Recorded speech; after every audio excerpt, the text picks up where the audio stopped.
Mr. Speaker. Phil Twyford.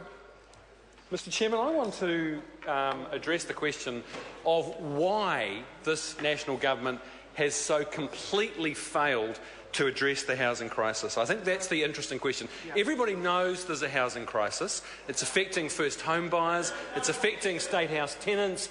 Government agencies are routinely referring people to live in campgrounds.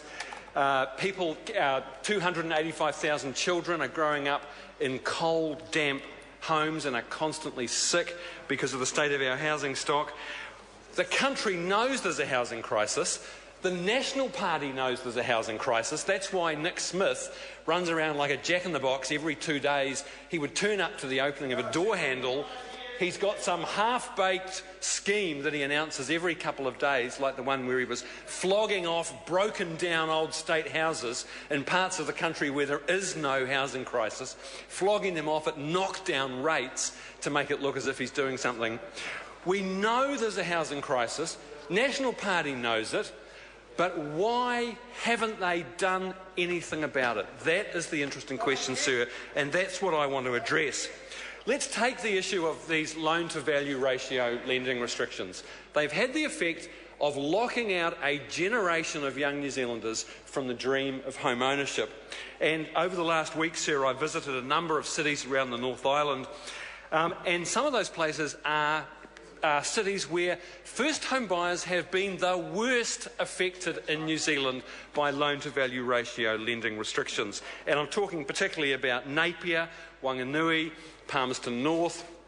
These are places where first home buyers have basically had the drawbridge pulled up. They've been told to go away, don't bother, don't come back, you aren't going to be able to buy your own home.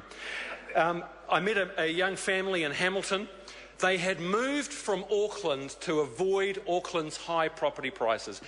Young couple with kids, they moved to Hamilton to avoid the skyrocketing house prices in Auckland, and now they told me because of LVRs brought in by this government, because of the 20% minimum deposits, they are 3 years away from being able to summon up a deposit, and this is a family with professional, well-paid jobs. So imagine the stretched middle and middle-lower income people who believe that they should be able to own their own home. They're utterly locked out. Let's look at Healthy Homes, where the Minister announced the other day a pilot scheme. He re-announced last year's budget commitment to have a pilot scheme involving 500 state houses to see whether they could make a warrant of fitness scheme work. The state houses are all already insulated. They've been retrofitted and insulated. They don't need a warrant of fitness pilot scheme. What they need is for the Minister to pick up the phone and tell the Chief Executive of Housing New Zealand that he wants those houses built to a certain standard so they're warm and dry. So instead of doing the thing that's necessary, tackling cold, damp homes in the private rental sector, this Minister is doing more busy work with a trial warrant of fitness with his own state houses. The third example of this government's total failure to address the housing crisis is their management, their mismanagement, their incompetent neglect of the state housing asset. We currently have 4,000 empty houses, state houses in New Zealand. 4,000. By coincidence, there are about 4,000 people, I should say, languishing on the waiting lists. And that's after Phil Heatley narrowed the eligibility criteria so tightly that hardly anybody these days qualifies to get a state house. In the last 12 months, the number of state houses in New Zealand has decreased by 700. Under this government, there are fewer state houses than ever before. We were in Palmerston North last week, myself and Ian Lees-Galloway. We visited Highbury in Palmerston North. Palmerston North has about 90 vacant state houses.